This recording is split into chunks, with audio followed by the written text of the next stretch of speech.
Então, combinamos aqui que eu vou dar uma lidinha nas 4 páginas da tese. Otávio e Tiago, vocês estão aí como co-hosts, então eu sabia que entrar, mas alguém do grupo entrar, vocês, por favor, aceitem para mim enquanto eu estou fazendo essa leitura aqui com vocês, né? Então, vamos lá. Adventures é uma obra tão extensa quanto o processo de realidade que o próprio Whitehead considerou como a terceira da trilogia argumentativa iniciada em Ciência e Mundo Moderno, passando por processo de realidade. Então, isso aqui é um negócio legal que a gente precisa entender sobre o livro, que ele entende que Adventures culmina uma trilogia.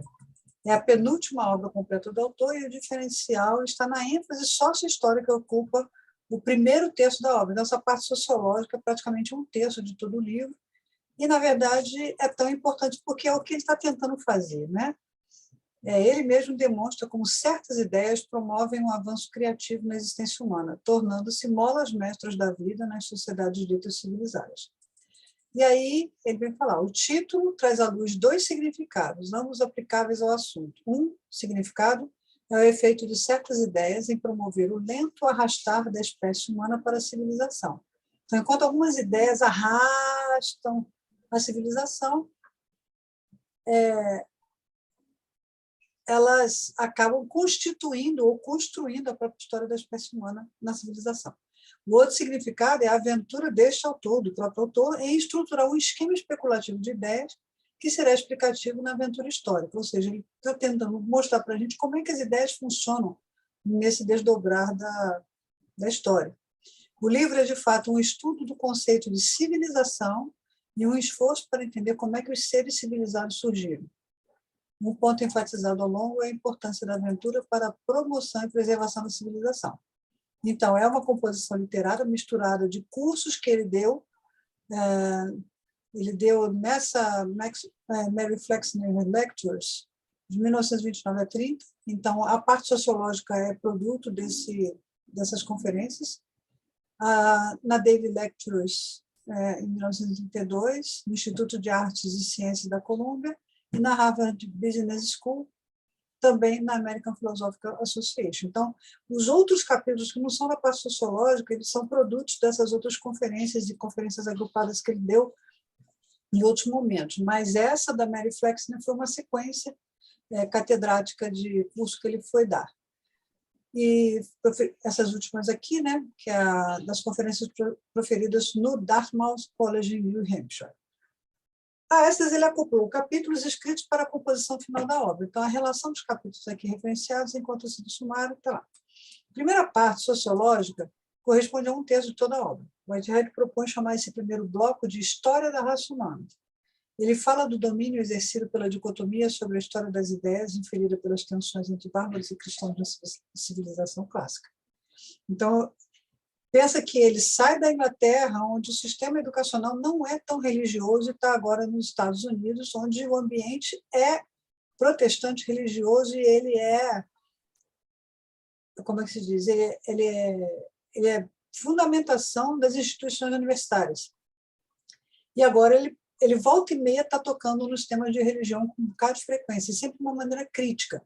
Só que ele está nos Estados Unidos, então, como ele é muito elegante, ele critica, mas com, né, uma gentileza. Assim.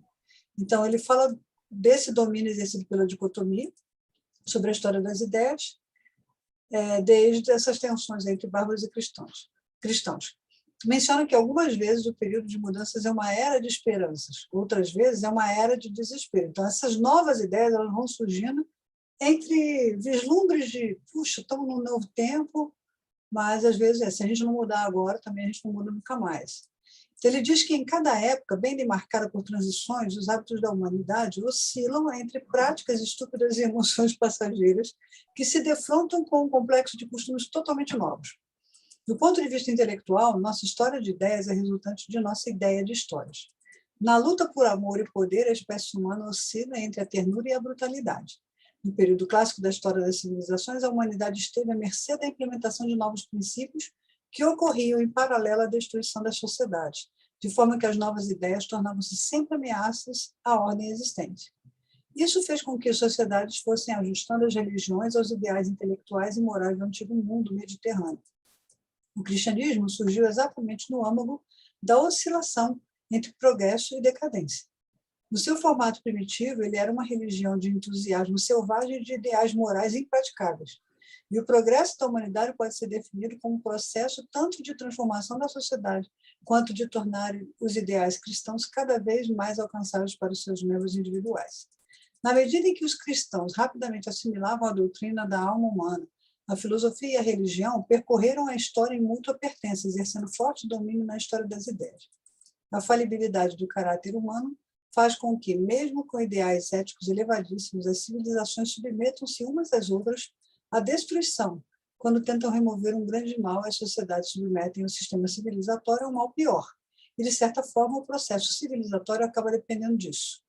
De forma que a introdução de reformas definitivas num determinado contexto generacional não prova necessariamente uma superioridade moral da geração reformadora sobre a geração anterior. Um dos exemplos mencionados é o da escravidão promovido por sociedades fundadas sobre os pilares da moralidade cristã. Ao analisar contraste entre liberdade individual que se propaga e servidão humana que é imposta, Whitehead demonstrou como a filosofia, a lei e a religião se combinam e se cooperam com generalidade. No caso da filosofia, né, ela foi, desculpe.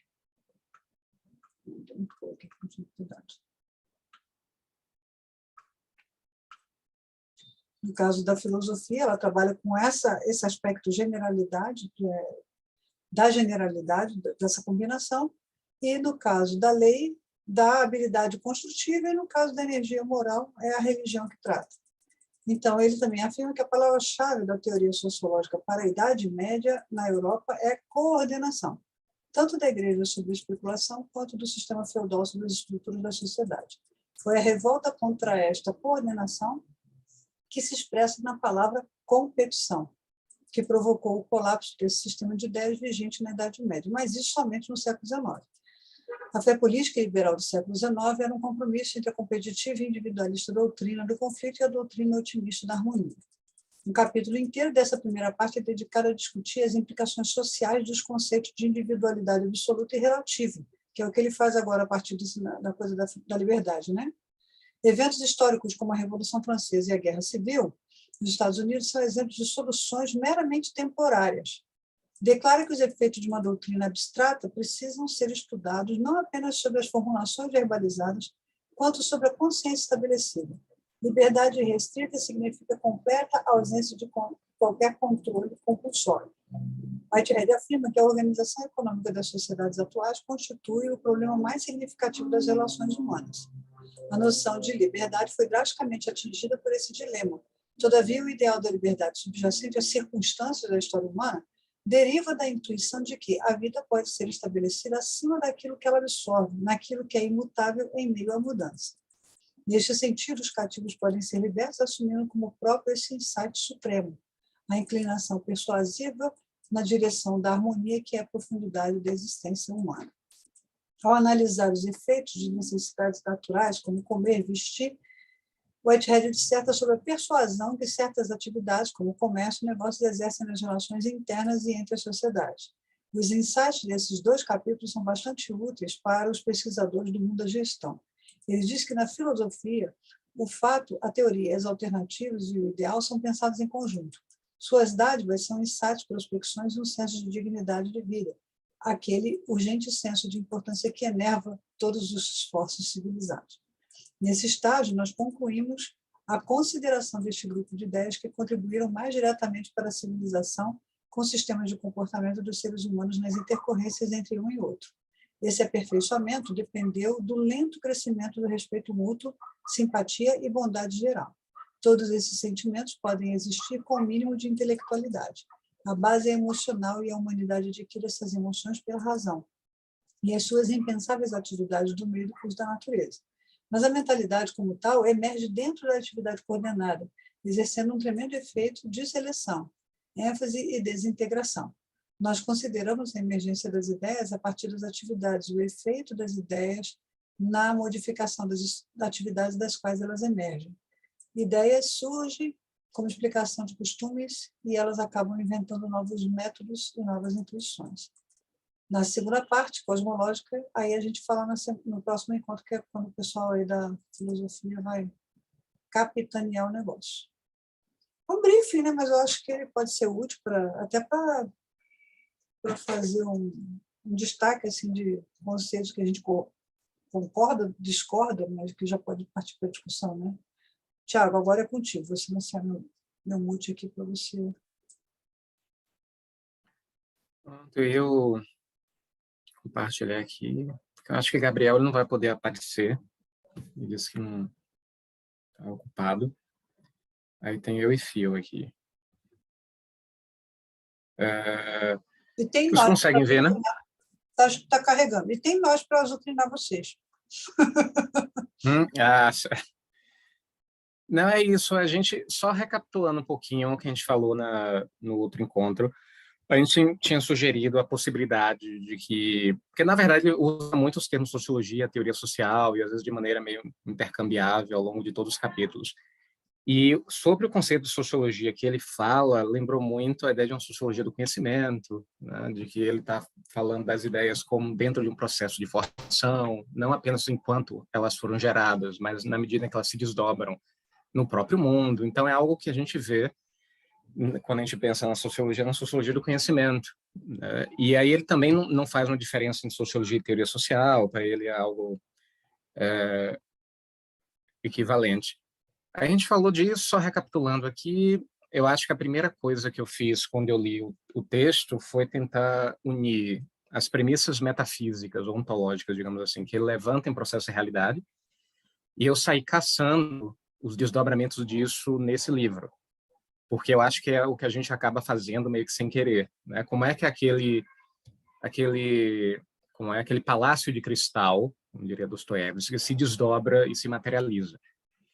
De um lado, eu vi muita coisa que eu já tinha visto em Processo da Realidade, inclusive os estudos dele sobre educação.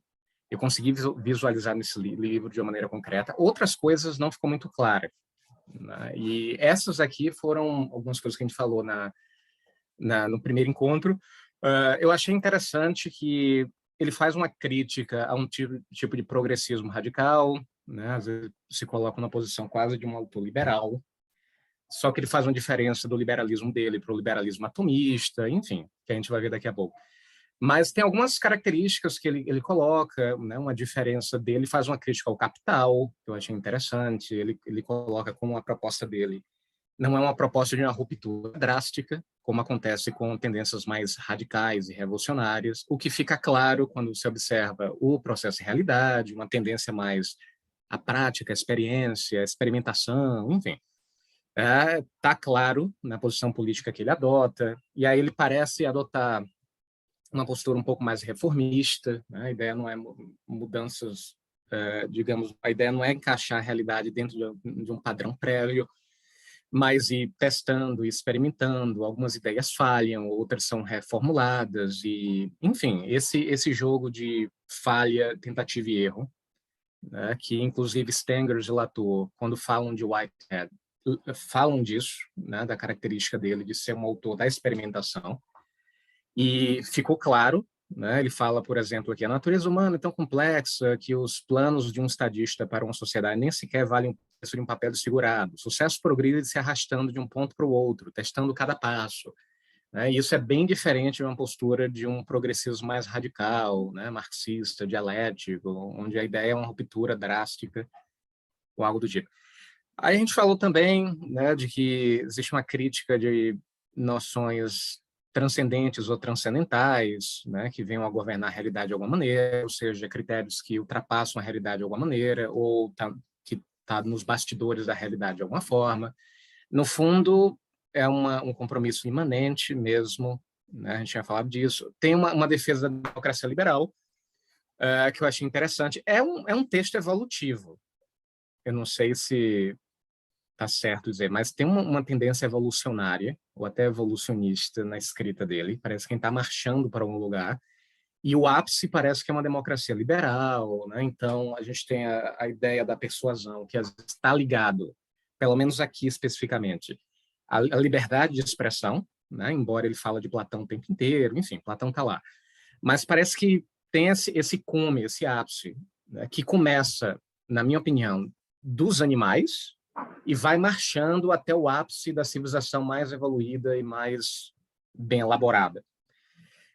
E aí é que está o meu problema, né? Que aí começa, de fato, a partir das leituras que eu estava vendo, que eu estou vendo agora. Porque é o seguinte, eu tentei criar essa conexão entre as premissas metafísicas que ele levantou no livro, Processo e Realidade, e as proposições sociológicas e políticas que ele trouxe no trabalho.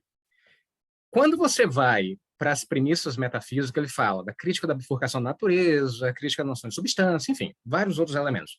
Eu não consegui ver necessariamente aqui. Por exemplo, aqui, deu a entender, nessas várias passagens, eu só peguei algumas só para ilustrar, um tipo de bifurcação da natureza meio embutida.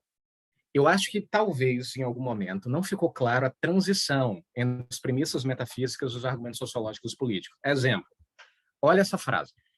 Página 49. As abelhas e formigas têm diversas organizações sociais, mas até onde sabemos, nenhuma das espécies é, em nenhum sentido, civilizada. Elas podem desfrutar de adaptações irrefletidas dos costumes sociais. De qualquer forma, seus flashes de liberdade estão abaixo do nível que podemos discernir. Olha a segunda. A essência da tecnologia é permitir que a humanidade transcenda as limitações de natureza desgovernada. Aí tem outra. Todos esses fatores eliminaram, se referindo aqui a um certo conjunto de ideias, o platonismo, né, uma certa vertente cristã. Ele vai dizer, todos esses fatores eliminaram gradualmente a repressão da natureza bruta sobre as possibilidades da existência humana. Além disso, ele fala muito de humanos. Eu estava esperando, na verdade, um outro texto, porque eu nunca tinha visto esse texto especial. Eu estava esperando, mais ou menos, eu falei no encontro passado, estava esperando algo como Gabriel Tarde. Né? Gabriel Tarde escreveu a Monodologia e Sociologia e ele escreveu um texto de teoria social, que é As Leis da Imitação, onde você vê uma continuidade de raciocínio entre as premissas metafísicas e os argumentos sociológicos, ainda que a gente não concorde. A mesma coisa Latour. Né? Então, quando eu fui para esse texto, eu tentei catar, eu tive mais dificuldade. Eu não sei se foi algo da minha parte, mas eu esperei algo mais descentrado, estava faltando mais não humano, sei lá. Quando ele fala de indivíduo nos capítulos, é humano. Não tem outra coisa que eu vejo ali. Todas as referências que Whitehead faz à natureza são referências negativas. Que eu fui rastreando em todos os capítulos. Eu falei, tem uma coisa estranha aqui. Porque eu não estava esperando esse tipo de reflexão, estava esperando alguma coisa mais, não sei, alguma coisa menos ortodoxa. Por isso que quando eu li os capítulos, se você não me dissesse que era um texto whiteheadiano, eu não ia adivinhar. Eu não ia adivinhar. Tá? Porque essa ponte entre, por exemplo, processo e realidade e aventura de ideias não está tão suave quanto eu imaginava. Então, por exemplo, para mim, eu estava esperando uma crítica personificada em proposições sociológicas da bifurcação da natureza. Quando a gente vê em Gabriel Tarde, em Latour, mas eu não vi. Eu vi o tempo todo ele colocando a natureza de um lado como algo que deve ser superado, de um outro lado, certos indivíduos que estão dentro de uma certa hierarquia que ele predetermina. Aí eu falei, peraí, isso não significa dizer que o texto é ruim, não. Só que, às vezes, é um pouco chato. Eu achei interessante os textos de educação dele, achei maravilhoso. Processo e Realidade, achei maravilhoso. Modes of Thought, achei maravilhoso. Mas quando chega eu não sei por quê, o que é engraçado, porque eu sou sociólogo. Então, supostamente, eu deveria adorar essa parte. Mas não. Então, para mim, foi mais tenso, porque eu acho que eu precisei fazer um esforço para retirar um pouco essas conexões com o processo e realidade. E eu acho que deveria ser mais espontâneo do que é. Aqui eu só peguei alguns exemplos, mas ao longo dos capítulos, ele está o tempo todo trazendo dualismos. Pelo menos eu interpreto assim.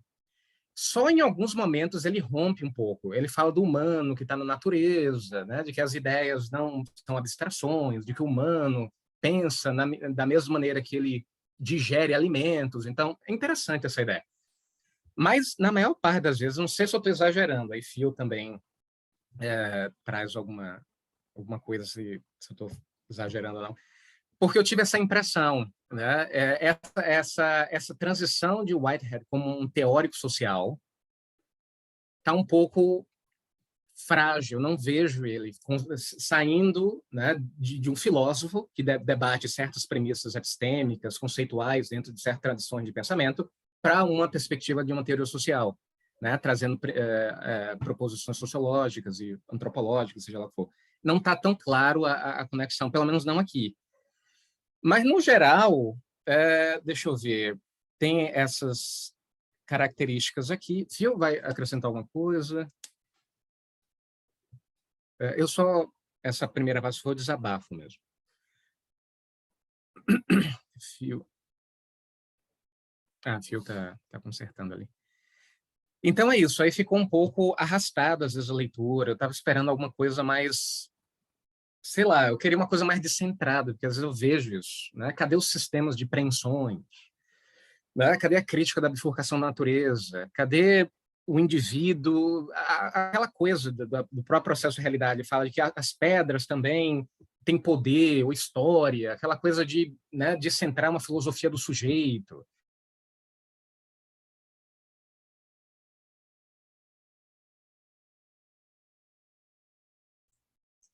Gabriel Tarde, né, que ele fala nas leis da limitação, ele fala de instituições, mas você vê lá o debate monodológico dele, das mônadas, dos elementos invisíveis, ainda que seja exagerado da parte dele e ainda que a gente não necessariamente concorde, mas tem uma coerência, digamos assim, entre as premissas ontológicas e as proposições sociológicas e políticas. Aqui eu estou tentando extrair o máximo que eu posso, mas não está tão espontâneo. Eu estava esperando algo como os textos de educação, né? Eu consegui visualizar melhor do que aqui. Mas, enfim. E aí continua, ele faz um debate interessante sobre a liberdade, no capítulo, acho que é 4, só que parece, pelo menos a minha impressão, o capítulo da liberdade dividido em duas partes. O primeiro, no capítulo 4, que ele desenvolve de maneira mais geral, o que é que ele está chamando de liberdade, em termos mais amplos, e aqui está uma citação. E no capítulo da persuasão, parece que ele está especificando mais, e a liberdade se torna quase sinônimo de liberdade de expressão. Mas também eu posso estar enganado. E aí ele vai fazer uma crítica do liberalismo atomista, né, que é um tipo de liberalismo que ele não é muito fã, porque desconecta o sujeito das condições, enfim, que rodeia esse indivíduo, como se o indivíduo tivesse autossuficiência. Aí ele vai se afastar um pouco disso, e aí ele diz o seguinte, no capítulo da liberdade geral, que eu estou falando no capítulo 4, quando pensamos em liberdade, estamos aptos a nos limitar à liberdade de pensamento, à liberdade de imprensa, à liberdade de opinião religiosa. Então, as limitações da liberdade são concebidas como sendo totalmente decorrentes dos antagonismos de nossos semelhantes. Então, parece que ele está indicando um debate mais amplo, né, sobre a ideia de liberdade, e aí ele resgata de novo uma separação com a natureza, né? Ele diz o tempo inteiro que você não vai encontrar liberdade na natureza, por razões que ele diz, né, específicas, que inclusive eu trouxe até uma citação aqui.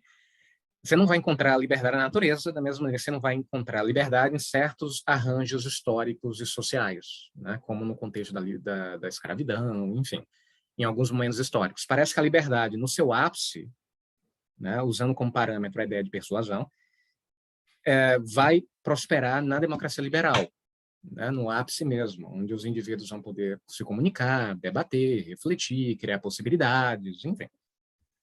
E aí ele continua. Nós não iniciamos o pensamento com um esforço de autoconsciência. Aí são algumas partes que eu consegui coletar, que eu disse, nossa, aqui está processo de realidade, aqui está mais claro para mim essa transição, né, de premissas ontológicas para proposições sociológicas e políticas. Exemplo, nós não iniciamos o pensamento por um esforço de autoconsciência, nós nos encontramos pensando, assim como nos encontramos respirando e apreciando o pôr do sol, né? Então, o pensamento faz parte da realidade, né? Não tem uma diferença entre pensamento e corpo, a gente está embutido naquilo que a gente faz, os pensamentos não são abstratos, tem uma pegada mais material, enfim. O que remete àquele debate de Whitehead sobre a metáfora do voo, né? No começo de processo de realidade, né? O pensamento especulativo é um voo, mas ele parte de algum lugar e ele vai pousar em algum lugar. Legal, gostei. Aí ele continua, a diferença entre sabedoria e atividade intelectual, ele vai fazer uma pequena diferença, né, de que a atividade intelectual ela pode ser aprendida e cooptada por um determinado tipo de fluxo conservador, um sistema de pensamento específico, rígido, autoritário, só que a sabedoria seria algo contrário disso, pelo menos pelo que eu entendi. Aí ele diz, nós não iniciamos o pensamento com esforço de... não, já falei isso. E aí ele vai fazer essa diferença, né, no trabalho, colocando essa separação, e ele diz outra frase interessante: os homens são movidos por seus pensamentos, bem como pelas moléculas em seu corpo, pela inteligência e por força sem sentido. É interessante, né? De novo, trazendo a ideia de que esses pensamentos não são simplesmente abstratos, né? Eles partem de algum lugar e eles pousam para algum lugar. Phil, se quiser falar qualquer coisa, pode me interromper, viu? Qualquer hora. Deixa eu ver aqui. Aí tem uma concepção de governo que é interessante no capítulo 4, que é uma noção de uma democracia liberal, né? Que ele tem uma parte que ele diz assim: pelo amor de Deus, satisfaz alguém. Que eu acho que ele estava falando, debatendo com, não lembro agora quem foi, que no fundo o governo ele é e tem a ver com a gestão de desejos e a gestão de como, enfim, de individualidades, né? O governo ele não tem um papel aí de intervir em como os indivíduos devem pensar, o que eles devem fazer. Eles devem, no máximo, gerenciar esse campo de possibilidades, sem determinar exatamente como é que as pessoas devem agir, ou seja lá o que for. E aí ele vai dizer: a humanidade é um animal. Aí é que tá algumas coisas que tá difícil de gerir, né? Aí ele diz assim: a humanidade é um animal à frente dos primatas e não pode escapar dos hábitos da mente que se agarram aos hábitos do corpo. É claro que ele está trazendo de novo a ideia do corpo aqui, mas a ideia de que os humanos é o ápice dos primatas, e ao mesmo tempo certas civilizações, como a civilização talvez inglesa, ela está no topo da cadeia evolutiva. Então, não apenas a natureza está nesse esquema evolutivo, mas existe um sub-esquema evolutivo dentro do humano, né? em que certas humanidades estariam mais top, enquanto outras não. De novo, nada necessariamente de errado. Eu só faltou um pouco para mim essa conexão, né, com o processo e realidade. Tá difícil de extrair processo e realidade nessa primeira parte. Talvez depois fique mais claro. Mas na parte sociológica faltou, tá? Principalmente quando ele, enfim, ele fala de algumas coisas aqui. Aí ele começa a dizer: a tolerância começou com Platão, ele retoma Platão de novo, né? Ele faz vários elogios a Platão, ele faz vários elogios ao cristianismo, né? Ao modo deles de trazer um certo conjunto de ideias que até hoje se arrasta ao longo do tempo. Então ele está o tempo todo fazendo esse recuo, né, aos gregos e ao pensamento cristão. E aí ele diz: todos os pensadores avançados, céticos ou não, são aptos a serem tolerantes no passado e também agora. Em geral, a tolerância é mais frequentemente encontrada em conexão com a ortodoxia genial, né? Ele está se referindo a essas ideias que ele considera que são ideias que permaneceram por mais tempo e se desdobraram e trouxeram mais frutos além das outras que existiram. E aí, deixa eu ver, é isso. No encontro passado, eu tinha falado de algumas outras coisas. Nesse encontro, que era para o capítulo 4, capítulo 5, eu confirmei algumas intuições que eu tinha na primeira parte. Eu estava esperando que agora ele trouxesse um pouco mais de processo e realidade, mas eu não consegui ver. Talvez por não ter uma leitura tão detalhada assim de processo e realidade quanto eu gostaria, talvez. Mas eu não estou vendo elementos básicos mesmo. Eu estava esperando uma sociologia mais descentrada, como eu vejo nas análises sociológicas de Gabriel Tarde, de Latour e de outras figuras também. Mas não ficou. E eu não estou nem entrando no debate dele falar de raça, porque aí, enfim, o cara tem que dar um pouco de crédito, o cara da década de 30, a gente não vai ficar insistindo muito em certas coisas, não. Então, o fato dele falar de raças ou civilização não foi algo que me incomodou, né? Não que eu goste dessa discussão, estou dizendo que faz sentido na época que ele falava. E a gente dá um crédito. Agora, o que mais me incomodou, resumindo, é essa falta de conexão, né? Pelo menos que eu não consegui extrair, não necessariamente uma falta do autor, não consegui extrair essa conexão entre processo e realidade, que tem premissas ontológicas interessantes lá, com os argumentos sociológicos que ele traz. O humano está presente o tempo todo nos capítulos. O humano é a matriz que organiza tudo o que ele está descrevendo. E não só isso, esses humanos estão dentro de certas gradações, né, que definem uma certa cadeia evolutiva, que provavelmente a Inglaterra está no topo, né? Provavelmente. Mas, enfim, talvez melhore quando entrar na parte não sociológica. Por que me incomodou de novo tudo isso que eu estou falando para vocês? porque é um capítulo sociológico, né? Eu deveria ter uma conexão maior. Eu gosto muito do autor, mas enfim, ficou um pouco arrastado a leitura. Não foi divertido, não. Eu acho que depois vai melhorar, né? Faltou um pouco mais de, não sei, talvez eu estou exagerando. Ou talvez, como eu falei, é falta de uma leitura mais atenta da minha parte de processo e realidade. É possível. Aí a culpa é minha. Phil, me ajuda aí. Como é que Me vocês ajuda aí. fizeram? Me explica só uma coisa, Tiago. Como é que vocês fizeram? Cada um vai apresentar um dos capítulos? E aí o Gabriel não vem? Ou... Não, Porque aqui você ficou só no capítulo 4, né? O, isso. que é a parte da liberdade. Porque o da persuasão, o outro da prospecção, eu não sei se alguém vai falar sobre isso aí ainda. É isso. Eu falei, posso falar rápido, porque eu acho que tem muito conexão com outro capítulo, que ele fala muito da diferença entre violência e persuasão, né? Que é um debate bem platônico, inclusive, Deixa eu que ver se, remonta... deixa eu ver se eu tenho alguma coisa a acrescentar nesse pedaço, que aí eu tenho umas certo, tá. para fazer sobre esse pedaço, aí depois a gente pode avançar para os outros dois. Vamos lá. Você diz aqui, nesse pedaço? Diga aí, Fio, tem alguma... Ativa o microfone, Fio. Teu microfone... Tá mudo. Não está Tá conseguindo? mudo. Não está conseguindo. Não, ele... Acho que não está conseguindo destravar, não. Espera aí, deixa eu ver se... Tem que autorizar. Agora foi. Não. Não foi. Agora ele vai conseguir. Isso. Agora sim. Sim. Agora sim. Tudo bom. Não, porque, na verdade, realmente, eu tinha uma experiência um pouco parecida quando eu estava estudando tarde, né, nesse sentido de... Porque, né, geralmente, tarde, eu acho que isso seria uma questão parecida entre Whitehead, tanto entre Whitehead quanto tarde, que né, tarde tem esse entendimento de tarde como esse pensador que, né, entende o universo inteiro como sendo populado por mônadas, e o universo inteiro é essa questão de espírito, das crenças e dos desejos. Mas eu acho que tem não sei, um mau entendimento nesse sentido de achar que por isso é tudo indiferenciadamente monadológica. Mas, na verdade, Tarde faz esse apontamento no sentido de que existe graus diferenciados de possessão que as mônadas pratiquem entre si.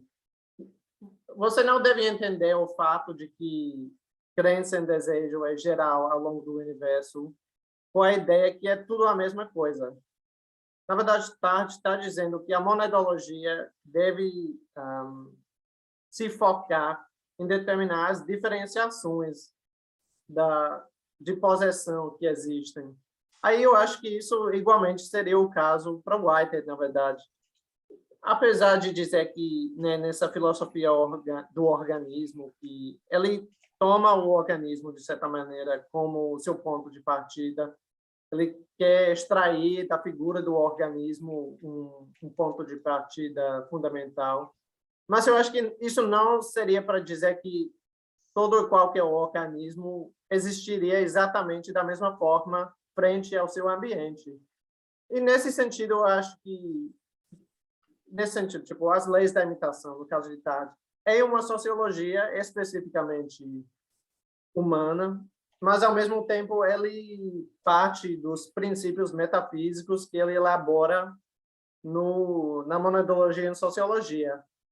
Aí ele consegue aplicar um esquema mais geral, justamente no contexto de uma sociologia dos humanos. Mas eu acho que não deixa de ser, por isso, uma sociologia especificamente dos humanos. Eu acho que nessa aplicação da filosofia do organismo, a sociologia mais, entre aspas, humana, isso seria igualmente o caso. Aí talvez não tenha tanto problema nesse sentido, uma vez que a gente descarta um pouco essa ideia que tem que haver não pode haver qualquer diferenciação dentro desse universo. Eu acho que, ao contrário, eu acho que é um universo, justamente por ser um universo em evolução, que está constantemente produzindo formas diferentes de interagir com o ambiente. E, na verdade, a evolução se expressa por diferenciar os modos de interação com o ambiente. Aí o humano, nesse sentido, seria outro modo de interagir com um ambiente. Na verdade, você diria que a definição, entre aspas, do humano seria um modo de se relacionar ou possuir seu ambiente. Aí, nesse sentido, eu acho que tanto para Tarde quanto para Whitehead existiriam diferenças nesse sentido. Aí não seria necessariamente uma contradição frente às pressupostas metafísicas, que se faz certas distinções ou diferenciações. Eles estão, não sei, essa ideia de possessão em Tarde ou preensão em Whitehead, eu acho que é fundamentalmente um gesto que visa superar esse tipo de dualismo que coloca... não estou fazendo muito sentido agora, mas eu acho que talvez não seja tamanho problema o fato de que ele faz certas diferenciações, sim. Isso talvez não seja uma contradição frente à proposta metafísica de Process and Reality. Eu diria, porque a própria situação da evolução permite que se possa imaginar essas transformações, essas diferenciações do modo de interagir com o ambiente. Não sei, E, na verdade, tinha outro ponto que eu achei bem nesse sentido, que quando ele fala, nossa consciência não inicia nossos modos de funcionamento. Nós acordamos nos descobrindo engajados em processo, imergidos em satisfações e dissatisfações, e ativamente modificando ou por intensificar, ou por atenuar, ou por introduzir propostas. É bem interessante nesse sentido, porque, na verdade, ele se aproxima muito a uma perspectiva como Damasio, que eu estava estudando minha tese, que ele faz toda essa crítica de Descartes, se aproxima a Spinoza, justamente por encontrar essa primordialidade do sentimento na formação da consciência. Na verdade, eu acho que só por isso é uma perspectiva bastante radical, mesmo para essa época. Ele já está... Eu acho que a dificuldade é justamente em pensar como ele faz essa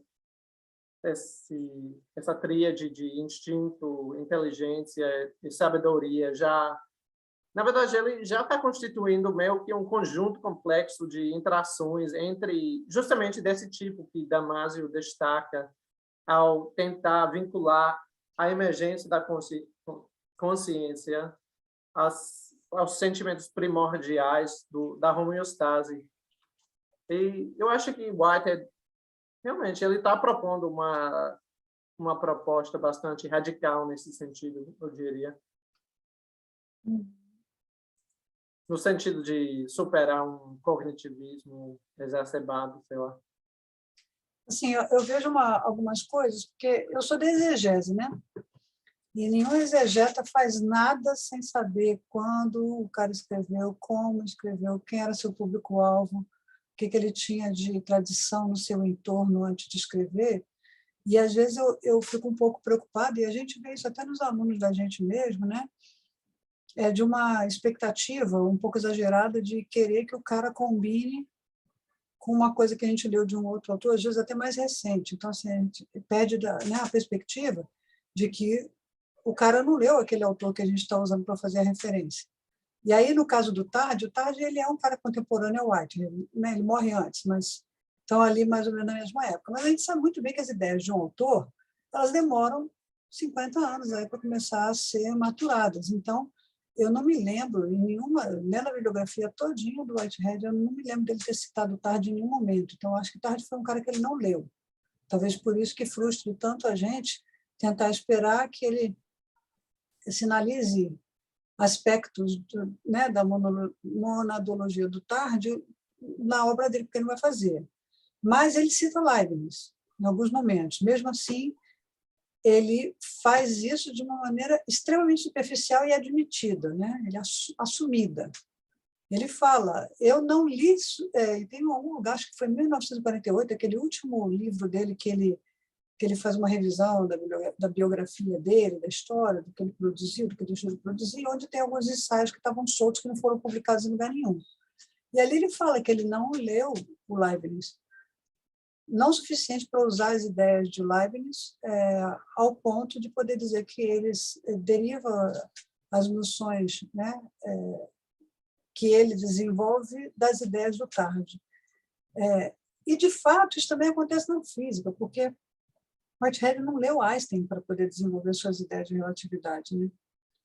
Então, isso é um negócio interessante, porque ele parece que tem insights paralelos com os caras que são contemporâneos a ele. Não sei se, porque é um tema do momento, então está todo mundo pensando naquilo e ele vai emitir suas opiniões, possivelmente é isso, né? É um tema que interessa a todo mundo. Então, por exemplo, violência, né? Intolerância, fundamentalismo, são temas do nosso momento. Você vai ver religioso falando de fundamentalismo, você vai ver sociólogo, antropólogo, um monte de gente, filósofo, falando de fundamentalismo, mas não que eles necessariamente tenham se lido de maneira cruzada. Não se leem. Cada um está produzindo seu conhecimento dentro dos seus escopos, né, de abordagem acadêmica. Então, eu acho que isso acontece muito com Whitehead, principalmente se a gente estiver considerando que ele está escrevendo isso aqui em 1933, entendeu? E não tem internet. Não tem internet para o cara dar uma googada e fazer conexões. Aí, talvez por isso que o Tiago sinta tanto essa desconexão dele, né? Porque ele está escrevendo independente. Se depois as ideias dele vão combinar com o de outro pensador, acho que é um produto da história, mas não que ele tenha intenção de fazer. Uma outra coisa assim que eu vejo preocupante você falou, né, a sociologia do conhecimento, teoria social e a sociologia, a confusão que você vê ele usando isso de uma maneira meio intercambiável e tal. E a gente não pode esquecer que o Whitehead é matemático, ele não é sociólogo, ele não escreve como sociólogo, né? Então, o ponto de partida, e nem sei também se lá em 1933 havia uma teoria social tão maturada como a que temos hoje para ele poder fazer isso. Quem eram os sociólogos que escreviam na época do Whitehead? O que eles já tinham de embrionário ou desenvolvido, né?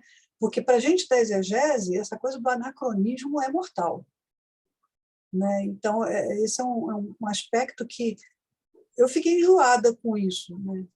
De toda vez que eu estou lendo qualquer autor, eu tenho que ler ele na evolução das suas ideias. Isso foi até um ponto assim que agarrou na minha tese, porque eu não ia me dar por satisfeita para discutir as ideias do Whitehead em Processo de Realidade se eu não tivesse lido o conjunto da obra. Eu tive que ler tudo. Né? Claro, evidente, algumas literaturas, principalmente as primeiras, né, antes de Introdução à Matemática, eu li batido, do tipo leitura inspecional mesmo, saber do que ele está tratando, mas em outras obras eu fiz uma leitura mais sintópica mesmo, de comparação entre obras e obras. E, no que me parece, Tiago, ele não tinha intenção de combinar Adventure com o Processo de Realidade, não. Muito pelo contrário. A sensação que eu tive, quando eu li Ciência e Mundo Moderno, depois li Processo de Realidade e li Adventures, é que ele foi fazer em Adventures uma repescagem de coisas que ele não tinha falado em Processo. Eu acho que essa é a falta que você sentiu. E ela é totalmente legítima, entendeu? Porque ele não tinha intenção, é meio que ele... Deixa eu lá rebuscar daquelas coisas todas que eu falei lá, alguma coisa que andou faltando, porque a gente pensa aí que ele está escrevendo 33 para 29, são poucos anos. Então, mas mesmo assim, são anos que as pessoas pegaram o processo de realidade, leram, entenderam, criticaram, xingaram o que foi, e aí ele sente necessidade, que é o que ele vai fazer em Modes of Thought também, de repescar alguns conceitos, não para repetir o que ele tinha falado lá, mas para aprimorar a compreensão deles. Isso eu vejo. Ele é meio obcecado por aprimorar o entendimento de algo que ele tentou falar antes e não foi bem entendido. Então, talvez essa falta, né, que você sinta aí, ela é muito genuína, mas ela é proposital até, né, porque ele não tinha intenção de fazer continuidade, ele tinha intenção de fazer complementaridade, ele tinha em Adventures a ideia de completar ideias que ele tinha desenvolvido antes nas outras duas, mas não que ele quisesse dar continuidade ao conceito, né, ou evoluir mais os conceitos, né?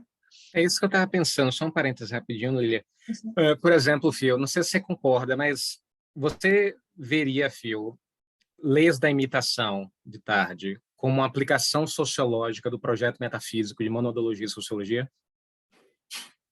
Ou não? Ou você veria, como no caso de Lilia, como se fossem duas... Opa, Ativa o travou. microfone. Está mudo de novo. Acho que minha internet está ruim também. Travou o final, Thiago. Finalzinho ali. Estava falando... Você estava falando... que você Leis da comparou... Imitação do Tarde. Você comparou... Isso, é isso para... Com Phil. Se Phil concorda que Leis da Imitação poderia ser uma versão sociológica do projeto metafísico trazido na monodologia e sociologia, né? Coisa que talvez, como o Lilia falou, talvez a gente não vê em Whitehead. Eu estava esperando uma versão sociológica do processo e realidade, é isso que eu estou querendo dizer. Uma versão em teoria social do que ele discutiu lá enquanto premissas metafísicas. Mas talvez o que Lilia falou tem razão, talvez o problema seja eu, porque o autor tinha outro plano na cabeça. Né? Talvez a proposta seja outra. É um problema, mas talvez uma falta de antena, né? De lembrar de um aspecto básico, que o cara não estava com isso na cabeça, né? Na hora que ele escreveu. E aí ele cria a expectativa de que ele vai corresponder, mas ele acaba não correspondendo.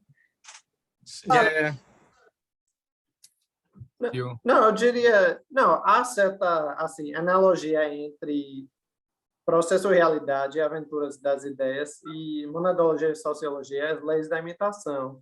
No sentido de dizer... Eu diria que as leis da imitação não é tanto assim uma aplicação, como se ele pegasse seu esquema metafísico e disse agora eu vou aplicar esse esquema à questão do humano. Eu acho que é muito mais, sendo essa perspectiva evolucionária expansiva, porque, né, em Tarde é sempre esse processo de expansão das mônadas, expandindo, né? Aí eu diria que, de certa forma, é só assim, uma expansão desse esquema metafísico que ele elabora em monadologia e sociologia. E, igualmente, em As Aventuras das Ideias, me parece que é muito mais uma questão de expandir a parte de processo e realidade. Porque eu tenho esse medo meu de dizer, bom, ele está aplicando um esquema metafísico, como se fosse... não sei, é um processo excessivamente cognitivista nesse sentido. Para mim, essa conexão entre processo realidade e As Aventuras das Ideias realmente me parece uma expansão muito orgânica, porque você percebe que ainda nessa leitura que ele faz da história humana é cheio desses processos de apreensão, ele enfatiza essa mesma qualidade que ele enfatiza em processo realidade desse universo em evolução, que está sempre mediando esses pontos de estabilidade e pontos de transformação, processo de transformação. E, de certa forma, o universo se constitui no equilíbrio entre a transformação e a estabilização. E me parece que ele consegue enxergar, Whitehead consegue enxergar na história humana, igualmente essas dinâmicas cosmológicas que ele enfatiza em processo e realidade. Aí me parece realmente uma expansão orgânica a partir de todo o pensamento que ele consegue articular em processo e realidade, de uma forma muito, não sei, para mim, não há nada em termos de forçado nessa articulação sociológica do pensamento em processo e realidade. Aí então uma outra pergunta para Phil. Por exemplo, por que ele não mantém, e também para vocês, né? Por que ele não mantém o vocabulário, a terminologia? Ele já tem uma terminologia já sedimentada, certo? Por que ele não faz, como a gente viu, o Latour, enfim, tarde, mas até hoje em dia, Zizek, né? Outras figuras que fazem essa... Eles retêm o mesmo tipo de vocabulário, de terminologia, de todo um debate metafísico que, por exemplo, Zizek faz com Lacan e Hegel, e ele mantém ainda a mesma estrutura terminológica para mostrar, inclusive, uma continuidade entre as premissas metafísicas e as proposições sociológicas. Mas eu não vi em Whitehead. Eu não sei se você concorda, não vi essa continuidade até do vocabulário. Eu não vi o vocabulário. Eu O acho vocabulário que ele não tem discutiu. intenção mesmo disso, não, o Tiago. É isso, é isso. Acho que ele não tem intenção, porque depois, em outras obras, ele também não vai fazer. A sensação que eu tenho é que processo de realidade ele tenta fazer uma síntese de como ele esquematizou essas ideias, não que elas vão gerar novos conceitos. Lá naquele simbolismo, naquele livrinho dele, Simbolismo, ele dá um glossário. E esse simbolismo ele está escrevendo ali junto com o processo de realidade, etc. Mas ele não tem, pelo que eu percebi, ele não tem intenção de fechar conceitos. Tanto que ele fala que o modo como ele usa as palavras é o modo como ele percebe que as palavras são insuficientes para dar conta. Então, daí a mania que ele tem de ficar criando neologismo toda hora. Mas não é um negócio que ele está a fim de perpetuar e nem fazer com que os seus conceitos sejam bater martelo de que daqui para frente vai se falar assim. Eu acho que ele não tem essa intenção mesmo, não. Né? Porque ele não está raciocinando como um filósofo de carreira filosófica. Ele é um matemático que passa pela educação, se torna metafísico ali no processo, né, da evolução da carreira dele e está em fim de vida. Ele agora está mais para fazer síntese das suas ideias do que criar novas formas de pensar. Não sei. Acho que o Júlio queria falar alguma coisa, né, Júlio? Não, enfim, é que Lilia não estava no primeiro encontro, foi curioso porque, de fato, houve um contraste bem evidente entre os sociólogos, né, que estão sendo chamados assim, os sociólogos, e o restante, assim, porque eles, de fato, demonstravam um incômodo, né? Eu acho que é curioso porque Lilia estava falando, né, o Whitehead, ele é bastante ousado nesse sentido, porque eu acho que ele causa esse incômodo em todas as áreas nas quais ele adentra, né? Na filosofia, na educação e na própria matemática também, né? De onde ele vem. Então, enfim, é um cara que tá meio que talvez até buscando um pouco esse confronto, né? E eu acho curioso porque eu não tinha lido esse livro ainda e li o Processo de Realidade, o Natureza, o Conceito de Natureza e o Ciência e Mundo Moderno, né? E é engraçado porque lendo esses capítulos aqui que a gente leu do livro, é muito Whitehead, me parece, assim. Essas generalizações, né, que às vezes realmente causam incômodos bem complicados, né? Essa profusão de conceitos, né? A coisa dos contrastes, né? Muito mais contrastes do que oposições, né? É uma coisa que a Isabel Stengers fala bastante, né? Essa ideia de dualismo, dicotomia como os grandes inimigos do pensamento e tal, né? Eu vejo isso aqui, assim, e isso que a Lilian falou, assim, também me parece importante compreender esse livro na trajetória do Whitehead, né? Como ele mesmo disse, é uma trilogia, né? Então, ele está muito pensando que a gente leia esse aqui com o processo de realidade em mente já, né? Então, quando ele faz essas distinções entre a humanidade e a natureza ou os animais, eu entendo que, de vez em quando, realmente parece que ele está hierarquizando, né? Mas, tendo lido o que ele escreveu antes, enfim, não há como fazer hierarquias ontológicas, né? Mas, ao mesmo tempo, não há como questionar de que existem gradações, né? E aí, tendo, portanto, o processo de realidade em mente, o que eu estou supondo que ele está sugerindo em passagens como o Tiago selecionou aqui no PowerPoint é isso, né? E aí ele, como ousado como ele é de fato, ele não mede muito as palavras mesmo, né? E é curioso também, o Tiago falou que de vez em quando o texto parece meio moroso, né? E eu também acho, mas eu acho isso em todos os livros dele, porque ele escreve aparentemente simples, né? Mas não é nada simples, na verdade, e é isso, ele está imaginando que o leitor dele, ou o leitor ideal dele, está acompanhando ele desde o início, né? Então, de vez em quando ele vem com um conceito que se você não tiver lido lá atrás, você vai ficar meio perdido mesmo. E nesse eu também senti muito isso, você tá lendo ali, começa a ficar realmente meio entediante, né? E aí, de repente, ele solta uma frase, você fala, não, como assim? Aí tem que voltar para ler o que ele tinha dito antes e tal, para ver se faz algum sentido, e às vezes faz, às vezes você fica em dúvida, né? E ao mesmo tempo, eu acho que logo no início, assim, ele já diz, logo no início, na introdução, ele fala que cadê? Eu acho até que tem um aqui, né? Ele fala que o livro é sobre a história da raça humana, né? A Aventura das Ideias é sinônimo da história da raça humana. Então, isso na primeira frase do livro. Quer dizer, ele vai falar disso aqui. Processo de realidade já foi, né?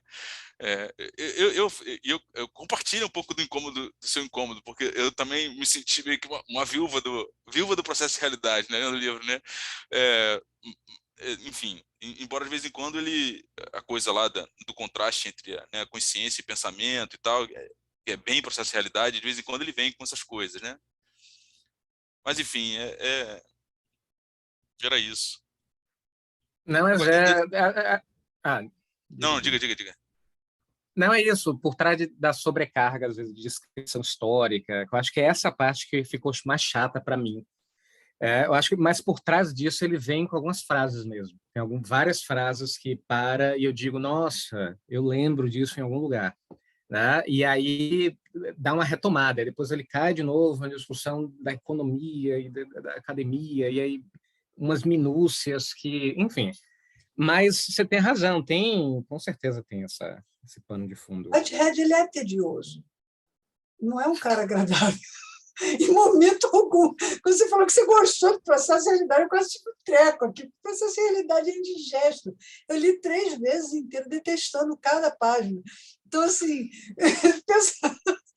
pensa você fazer uma tese de um cara que você gosta do modo de pensar dele, gosta da inovação que ele é como educador e pensador, mas quando ele tenta ser expresso... Porque uma coisa que eu vejo muito claro assim, é que ele traz para dentro de uma argumentação filosófica um jeito de raciocinar na matemática. Ele não leva para a matemática a lógica filosófica, ele traz a lógica matemática para a filosofia. E esse jeito que ele tem de escrever é típico de demonstrações matemáticas. Eu vi essa mente matemática o tempo inteiro, porque como eu estava fazendo a licenciatura em matemática em paralelo com o doutorado, porque uma das coisas que eu logo detectei foi que ele tinha um jeito de escrever muito próprio e que eu não alcançava. Eu achei que se eu fosse para matemática eu alcançaria. A licenciatura me ajudou bastante, embora o jeito como o pessoal pensa matemática hoje seja deteriorado demais perto do que ele pensava. Mas o que eu percebo é esse educador matemático esforçado em fazer com que o cara entenda ele detalhadamente sobre o que ele está dizendo. E é aí que ele se torna cíclico, repetitivo, ele se torna... como é que a gente fala? O cara é redundante, mas o cara recursivo, né? Que é o outro termo. Ele é recursivo e o processo de realidade fica muito difícil. Você digere bem certas partes da obra, mas não toda a obra. E a parte 4 é um saco, até para matemática enjoar. Então, acho que tem muito disso. Acho que a gente não consegue dar conta de ficar esperando que ele vá desdobrar os conceitos que ele colocou lá em processo de realidade no resto das obras dele. Acho que, no que eu percebo no conjunto da obra, ele está preocupado em esclarecer pontos que não ficaram claros antes, mas não em evoluir esses conceitos para mais adiante. Então, Acho que essa é uma expectativa que a gente pode derrubar, logo de cara, para ler o Whitehead. Não vai ver isso. Mas, por outro lado, também, acho que foi isso como o Júlio sinalizou aí, né? Foi o propósito dele fazer uma história da raça humana, segundo ele. Né? Ele não estava com a intenção de combinar com nenhum outro sociólogo, mas como ele via o negócio. E aí eu acho particularmente relevante que ele esteja fazendo isso no ambiente protestante, de ouvintes protestantes, de universidades bancadas por dinheiro protestante. Eu acho que isso faz muito sentido do modo como ele argumenta, porque ele não precisava argumentar desse jeito quando ele estava escrevendo Mondes. Vê que quando ele faz conceito de natureza, aquele da relatividade, lá, aquelas obras que ele não é desse jeito que ele escreve. Talvez, como um filósofo metafísico, ele estivesse sendo muito mais técnico lá do que nos Estados Unidos. Nos Estados Unidos, eu sinto que ele tem que botar água com açúcar na linguagem dele, sabe? E isso tem, na minha perspectiva cultural, né, isso tem muito a ver com as formas, os modelos mentais em cada região. Do que eu vejo na obra dele, ele sofre um impacto bem grande nessa mudança de país, sabe? Muito maior do que o impacto que ele sofreu da mudança de Cambridge para Londres, que já foi uma mudança radical. Ele tem que Processo de sair. realidade onde, Lilian? Foi na Inglaterra? Não, é nos Estados Unidos. Mas, na verdade, é produzido nos Estados Unidos, mas a conferência foi na Escócia, né, onde ele desdobra esses negócios. Ele eu acho que até processo de realidade é produto dessa confusão que ele está, uma confusão cultural mesmo. Porque ele está saindo de lá da Inglaterra, de um lugar onde ele tem uma forma de falar, as pessoas podem concordar com ele, mas entendem. Agora ele está indo para um lugar onde tudo é definido pelo senso protestante lá, sabe? E a tal da ética protestante e espírito do capitalismo, aquilo dali que escreve aquela sociedade é um negócio impressionante. E tudo isso está naquela base lá. Ele não está acostumado com isso. Sabe? O que eu percebo é que ele tem uma certa dificuldade de aculturação. Talvez por isso que simbolismo tenha sido um dos primeiros livros dele escritos lá. Eu acho que ele está tentando dar um norte para essa semiótica que ele está usando. Que ele vinha de... Aí sim, lá na Inglaterra ele estava num desdobramento evolutivo desses conceitos. Mas ele chega nos Estados Unidos, ele não tem... o pessoal não tem repertório para dialogar com ele sobre isso. O pessoal gosta porque é uma grande novidade. Tanto que nos Estados Unidos a área que mais absorveu o Whitehead foi a educação. Ele foi adotado, inclusive, ele criou vertentes, escolas pedagógicas nos Estados Unidos, tem universidades lá que inteiras que adotaram o método Whitehead para fazer educação, não sei o quê. Então, isso é interessante. E mais um outro detalhe, agora eu vou falar como cientista da religião, né? A área onde ele está é a área que a gente chama de cinturão bíblico nos Estados Unidos. Vocês já ouviram falar desse termo? Não? Bom, a gente sabe que Estados Unidos é um país protestante, né? Mas você tem Estados Unidos diferentes. Não é aquele Estados Unidos do Sul, do Texas, Geórgia, outro é Estados Unidos do Oeste, a Califórnia parece mais Brasil do que Estados Unidos, é muito parecido, e outro é do Leste, que é exatamente onde ele está. E no Leste você tem ali a história daquele lugar é o colonialismo protestante que foge da Inglaterra da perseguição católica, mas ele é colonizador. Ele tem um protestantismo colonizador. É imperialista de modelo mental, mas ele não dá conta de ser uma potência internacional. Então, ele vai colocar esse imperialismo dentro de si mesmo. E é aí que eles acabam com os índios e vão devastando a porcariada toda, né, até chegar lá no Oeste. Então, eles fazem um estrago do caramba. Mas é essa galera. E ele está falando para essa galera. É esse Estados Unidos do Leste, que é extremamente conservador. É como se pegar os bolsonaristas hoje em dia, que são evangélicos aí, não tem grande diferença, sabe? Que querem colocar na presidência do país um representante de Deus. Sei lá. É mais ou menos isso que eles estão em mente. E é mesmo.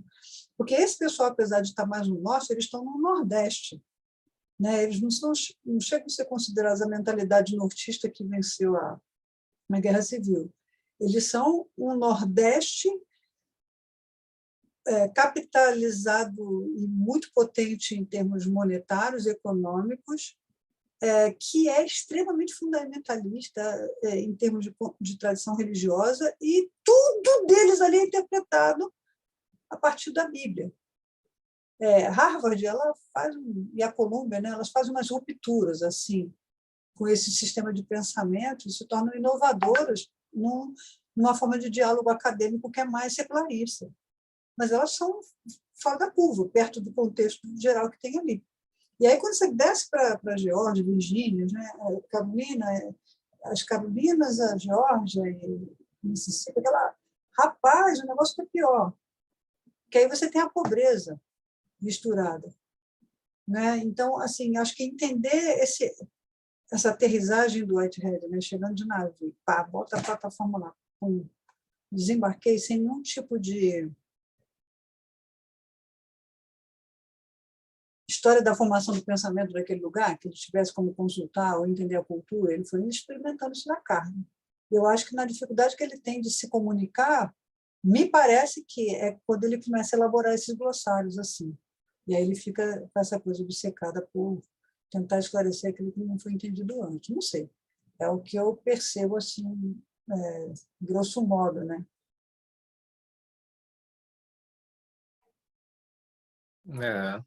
Não, mas é isso. Acho que eu criei essa expectativa, talvez de outras leituras também, mas, no geral, a análise que ele faz sociológica é bem interessante. Tem algumas partes que se arrastam um pouco com mais dificuldade por razões, enfim, óbvias. Acho que considerando a época, né, Tiago?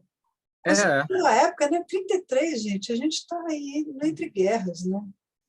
Acho que isso é muito significativo, né? O pensamento social não está ainda tão amadurecido, porque a guerra provocou um amadurecimento, sim, mas depois da Segunda Guerra, né? Acho que na metade do século XX já tem um amadurecimento maior, mas ele não está nesse momento, ele está no entre-guerras. Né? A coisa floresce bem depois do pós-guerra, Parsons, enfim, tem uma galera que chega. E aí, mas é interessante que, embora ele não seja sociólogo, é uma análise sociológica. Agora, claro, o tipo de sociologia que ele faz lembrou muito uma sociologia do conhecimento, mas não no sentido de uma história das ideias, né? Porque não é nada abstrato, não é uma simples coletânea de pensamentos soltos. É por isso que é uma sociologia do conhecimento, as bases, inclusive, concretas em que certos pensamentos aparecem. Então, ele me surpreendeu nesse sentido, para o lado bom, né? Porque ele não é da área, né? Mas o trabalho é muito bom. Né? O que me chateou, digamos assim, foi esse fio condutor, que eu esperava um pouco mais de processo de realidade. Eu estava esperando menos humanos, né? Menos humanos participando, eu estava esperando outros elementos que poderiam fazer parte da definição de realidade, as rupturas que ele fazem. Parece que o humano está sempre ali, sempre como uma condição de possibilidade, quase como um transcendental inevitável. Isso me incomodou um pouquinho, mas, no geral, a análise sociológica é bem legal. Né? Vários autores lembram muito ele, inclusive, né? Esse corte da sociologia do conhecimento. Eu estou curioso, porque eu não conhecia o texto ainda. Estou curioso para saber como é que ele vai conectar depois. Né? Eu acho que vai ser interessante esses momentos do livro. Tá? E até no final mesmo, quando a gente chegar, voltar, olhar para trás, eu até mesmo reler o que eu li, né? Depois desse percurso da leitura do livro inteiro. Talvez seja interessante. Vai ser legal, vai ser legal. Eu pensei numa parte agora, Tiago, que você estava comentando, e ele fala alguma coisa, a moral, isso é Whitehead falando sobre Platão, né? Que ele fala a moral de suas escritas é que todo e qualquer ponto de vista razoavelmente coerente, em alguma medida, com alguma aplicação, tem algo para contribuir ao nosso entendimento do universo, porém também envolve omissões pelas quais eles falem a incluir a totalidade do fato evidente. Eu acho que isso seria um fator quase irredutível para Whitehead, de certa forma. É que, na medida em que ele visa se dirigir à sociologia humana, necessariamente ele não vai, apesar de ser esse pensador da filosofia do organismo que visa finalmente abarcar o cosmos, dentro da tentativa de pensar uma sociologia humana, você não vai conseguir necessariamente, para produzir uma sociologia humana coerente, você vai ter, em algum ponto, fazer um recorte, né? Porque o desafio de pensar coerentemente nesse sentido seria justamente saber onde você vai fazer seu recorte para que você possa pensar coerentemente. Eu acho que isso seria quase uma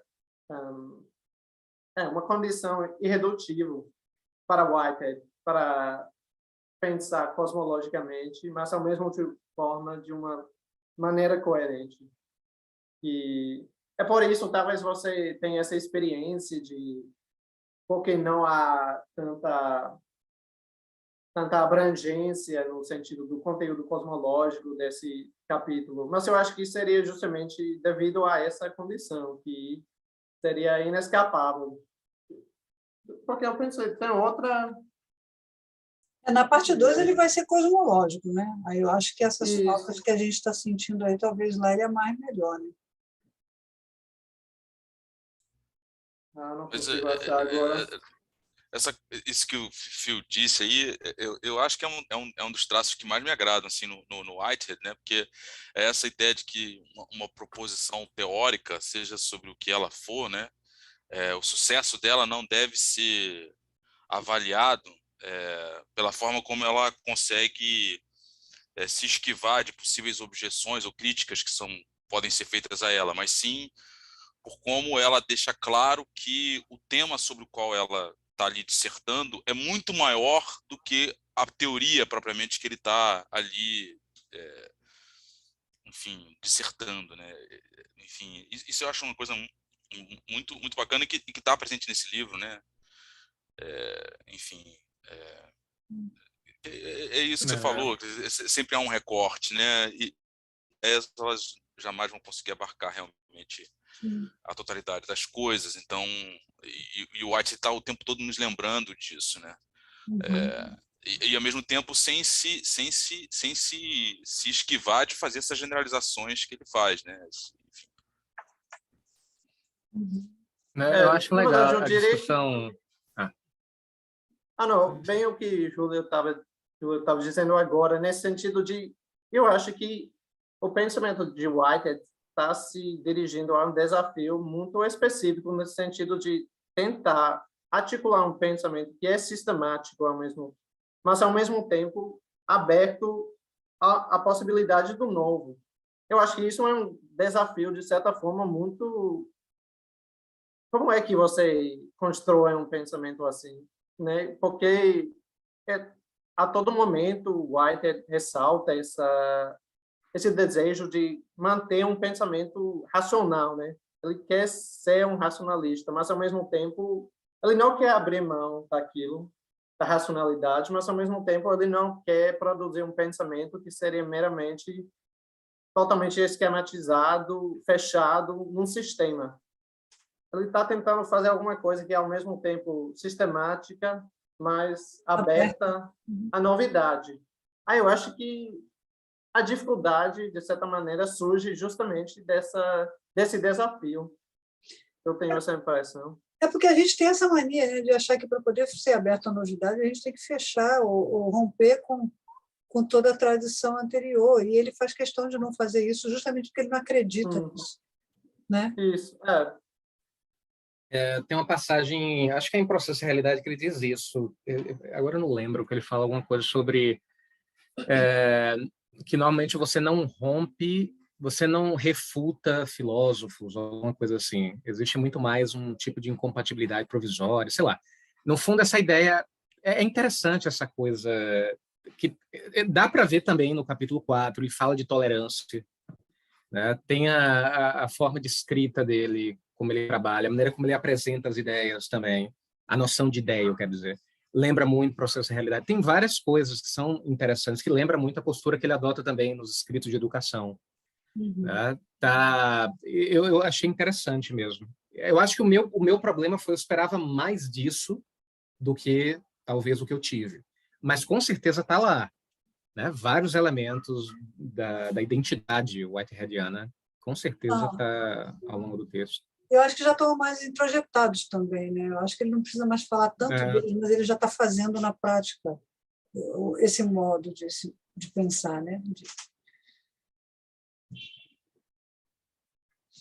Na verdade, isso foi outro, quando, Tiago, você fez aquelas observações no sentido da presença ou não explícita dos termos de referência de processo ou realidade em As Aventuras das Ideias, no sentido de que eu tenho essa impressão que é muito mais uma questão dele já ter absorvido ou assimilado todo esse modo de pensamento, ele já está assim expandindo livremente em As Aventuras das Ideias. Quando ele está sempre em As Aventuras das Ideias se dirigindo a essa questão da herança de tradições ou de instituições, de que maneira uma sociedade retoma uma instituição ou uma tradição. Essa sociedade consegue retomar uma instituição no modo de uma transformação, ou essa retomada se torna uma prática meramente esquematizada, meramente fechada, em cima da tradução, como uma condição já fechada à possibilidade de alguma tradução, alguma transformação. Aí, nesse sentido, eu diria que realmente aquele pensamento do processo realidade é realmente constantemente subjacente às Aventuras das Ideias. Todas as intuições sociológicas manifestam esse pensamento, mas o faz de uma forma já sem a necessidade de passar pelo crivo da terminologia de processo e realidade de uma forma literal. Uhum. Ele consegue fazer isso já de uma maneira fluida, né? Natural. Já se tornou o ambiente de seu pensamento.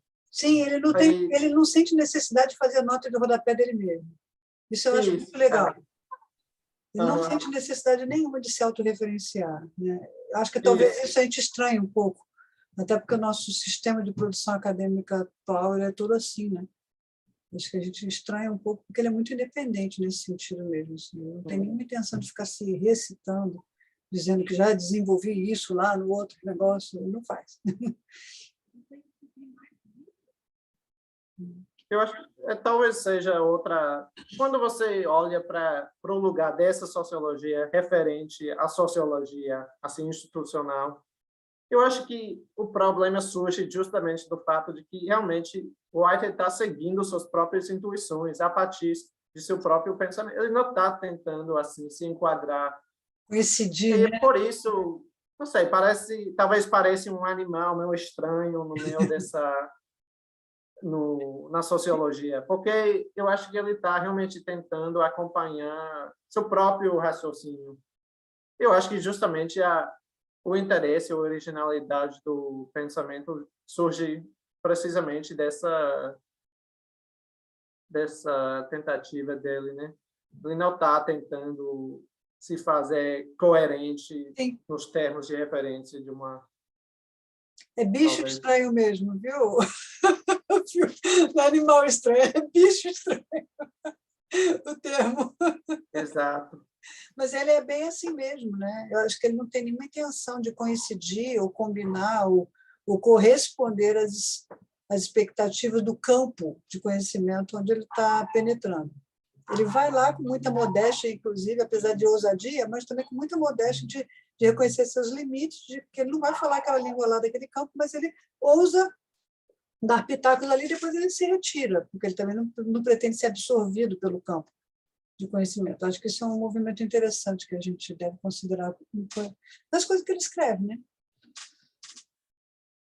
Agora, sim, eu senti falta da gente debater um pouquinho mais o capítulo da persuasão e o outro da prospecção, que ele faz uma costura interessante para a parte cosmológica e tem uns insights aqui legais, sabe?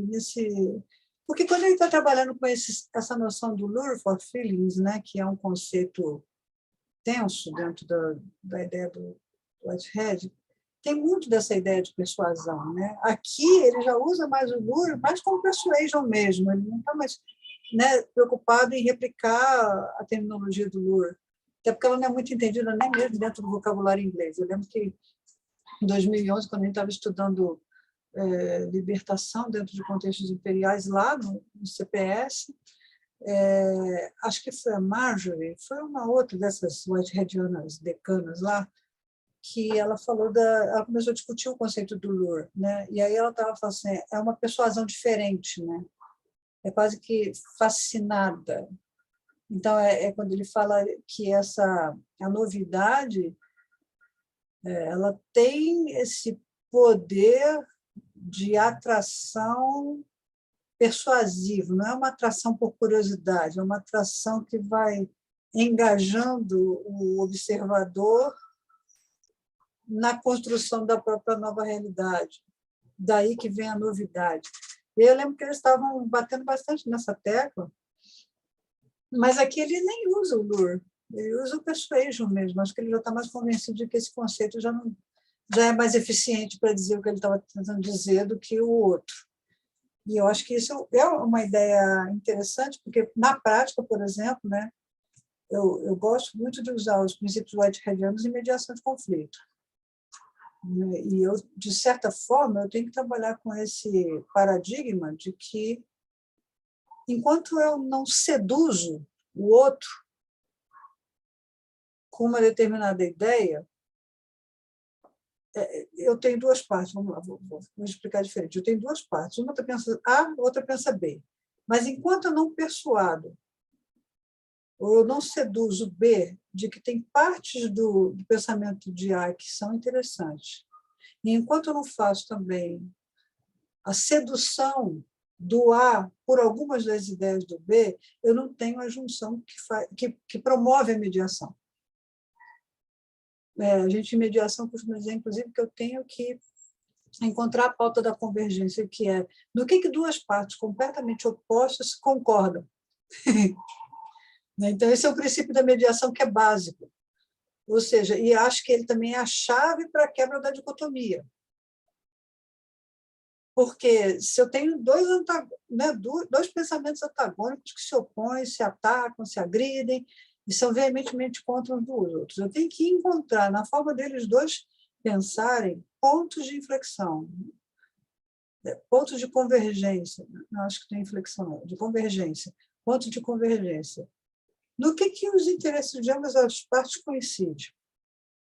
Quando eu consigo fazer esse elenco, aí eu consigo construir uma proposta mediadora. Muitas das vezes, assim, mediação de família, por exemplo, a gente vai tocar no ponto de que, não, mas vem cá, tanto você quanto ela, quanto você, marido, quanto ela, tanto você, mulher, quanto marido, vocês estão interessados no bem-estar da filha, não é? Como é que vocês acham que a filha se sentiria? Aí você tem que puxar emocionalmente para dentro daquilo que, em tese, tem que ser o interesse dos dois. Então, acho que a noção de persuasão do Whitehead ela é muito útil, pelo menos para o campo da mediação, por causa disso.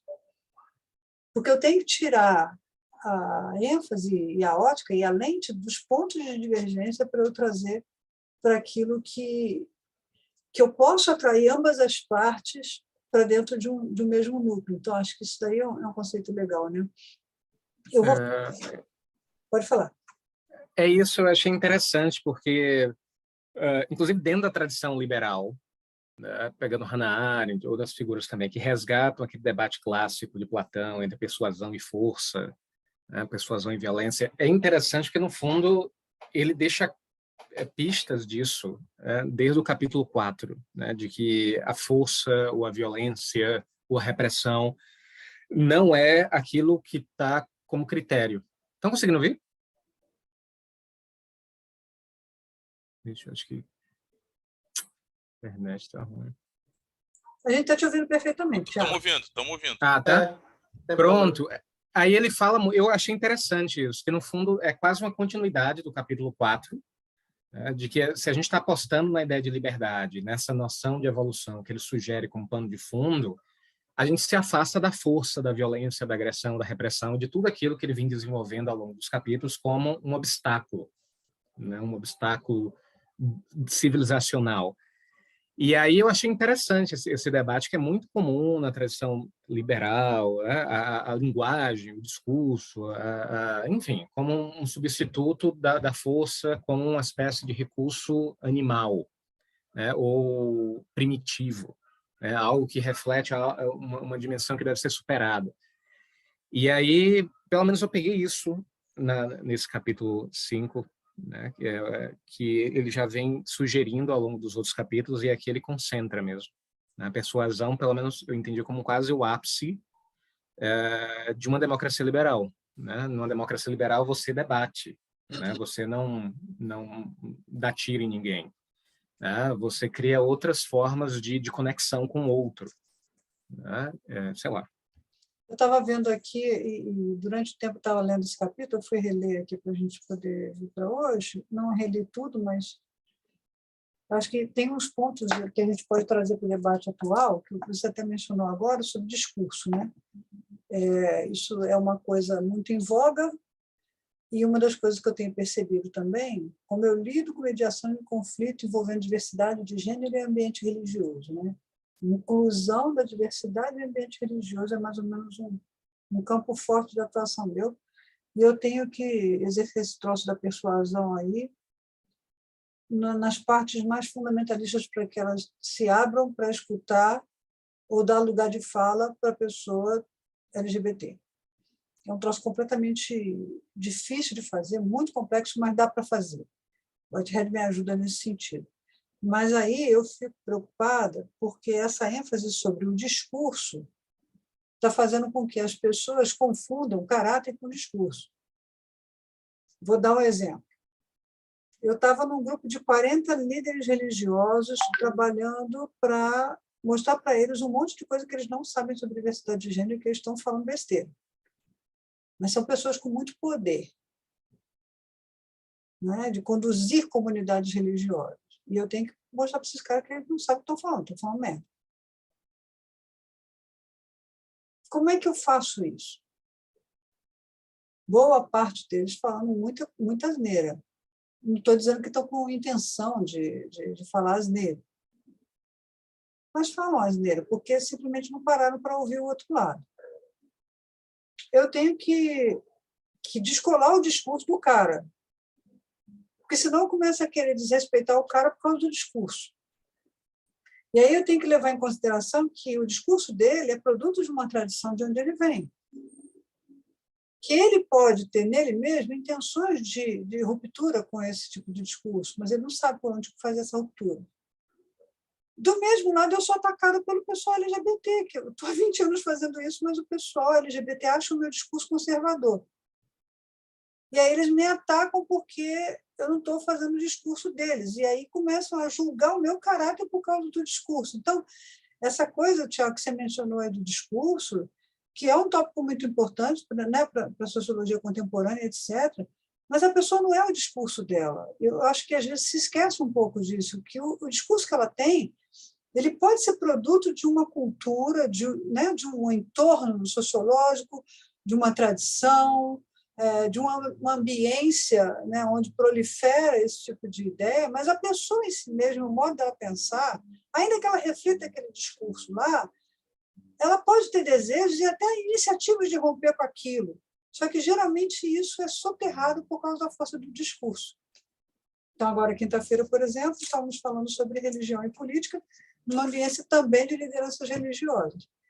E aí, o sujeito que estava fazendo a apresentação é um cara que é um pensador nacionalmente respeitado, internacionalmente respeitado, considerado uma das mentes pensantes dentro do ambiente religioso.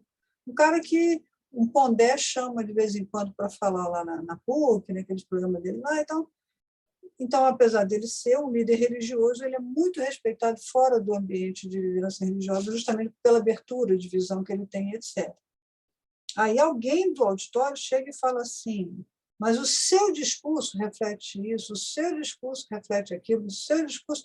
E sempre no entorno do reflete o homem branco, né?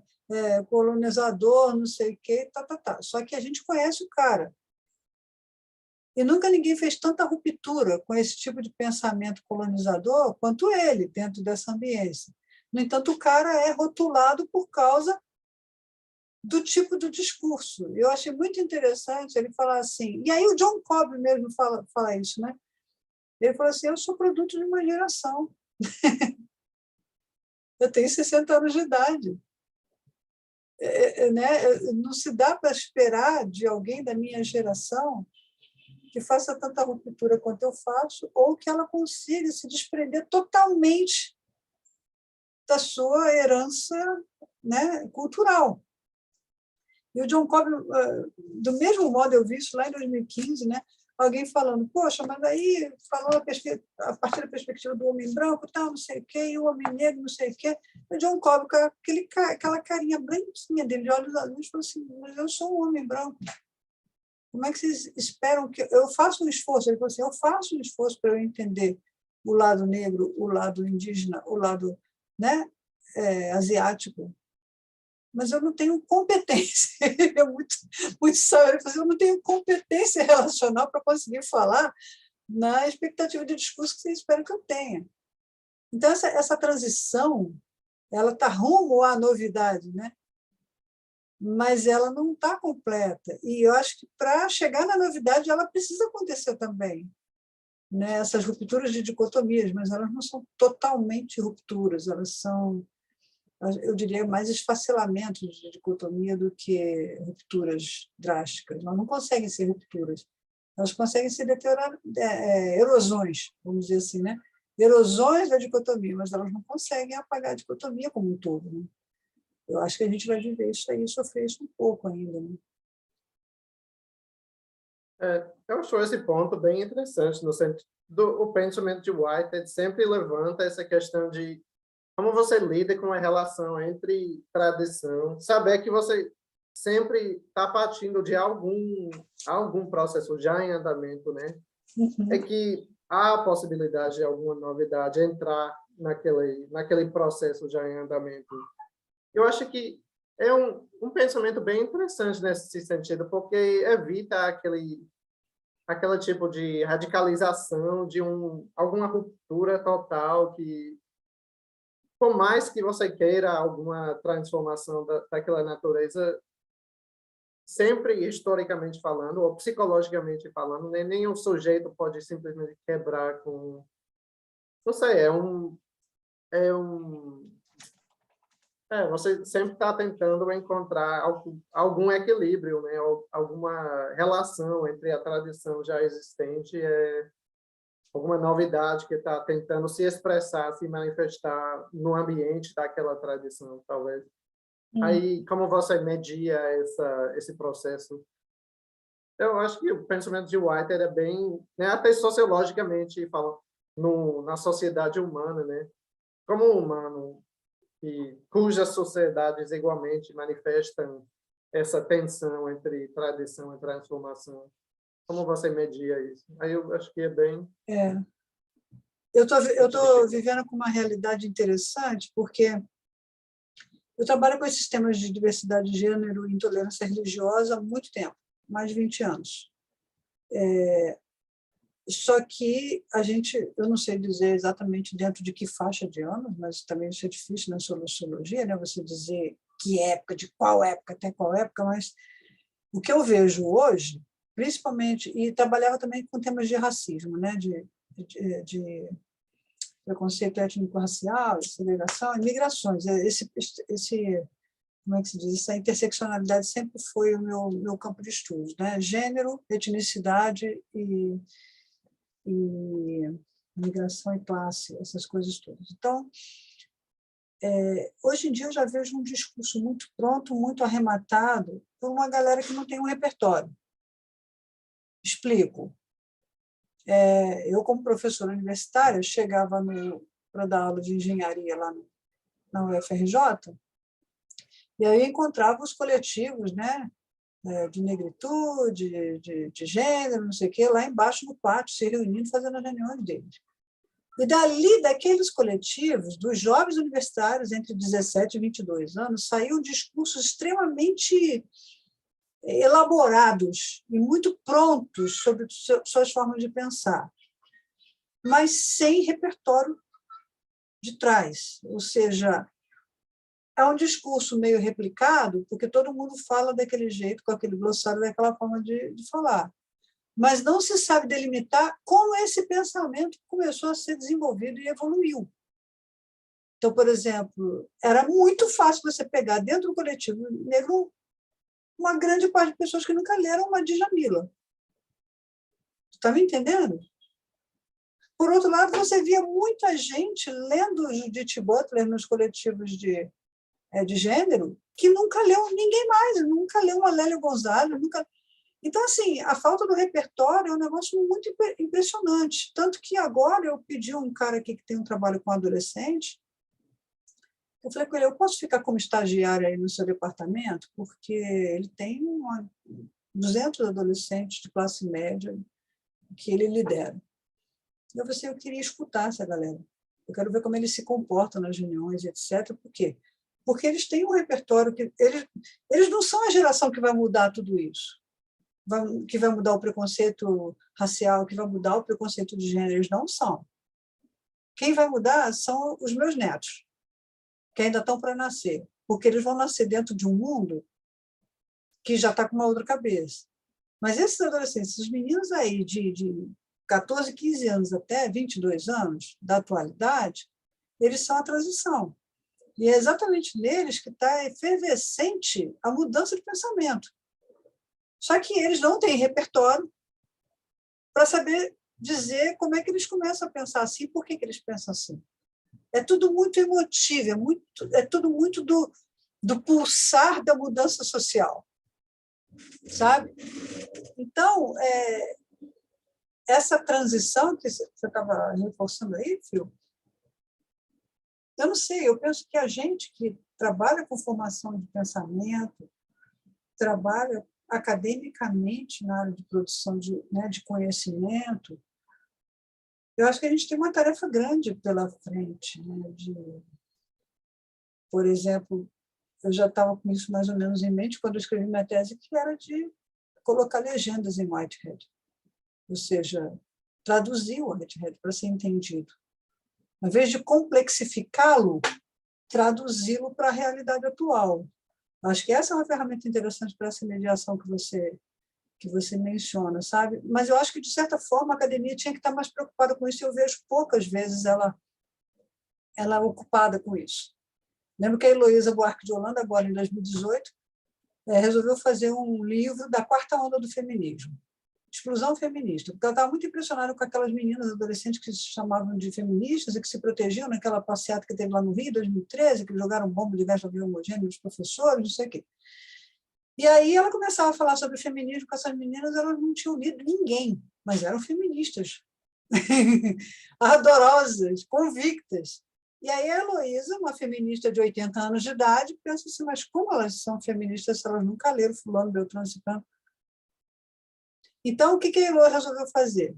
Resolveu fazer um livro para essas meninas, sobre essa quarta onda, sobre o que é esse pulsar do feminismo, uma coisa altamente sociológica em termos de comportamento, falando, na cabeça delas, que são mais jovens, e principalmente as líderes de coletivo. Ela queria muito ouvir essas vozes. Só que depois de escrever esse volume, ela sentiu necessidade de escrever mais outros 3. Formação do pensamento feminista, formação do pensamento feminista brasileiro, e mais um outro.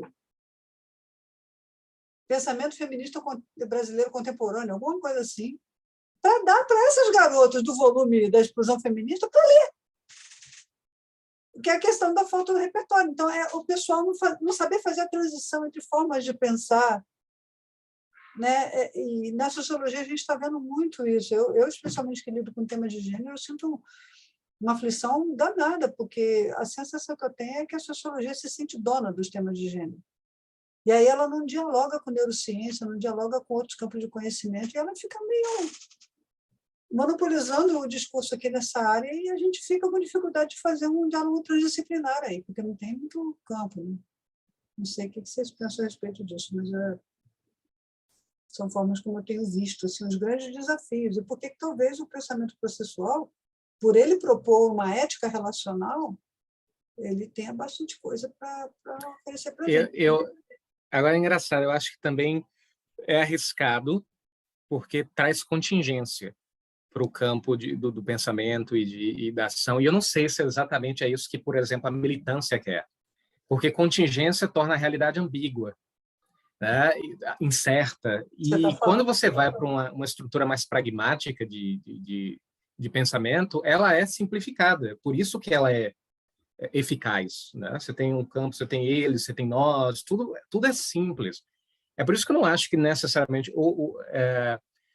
eles estariam dispostos a pesquisar mais, a ler mais, porque isso abriria para um campo angustiante, sei lá, né? E às vezes o povo não quer, o povo ele quer conforto, não porque eles sejam maus, né? Porque, enfim. Isso explica, inclusive, a opção política de 2018, né? É exatamente por aí que vai, né? Mas é tenso mesmo. Eu mesmo e Fio, a gente conversava um bocado sobre isso, né? Lá, sobre São Lázaro, sobre as coisas que aconteciam lá na militância de São Lázaro, né? Que é o campus que a gente estudava.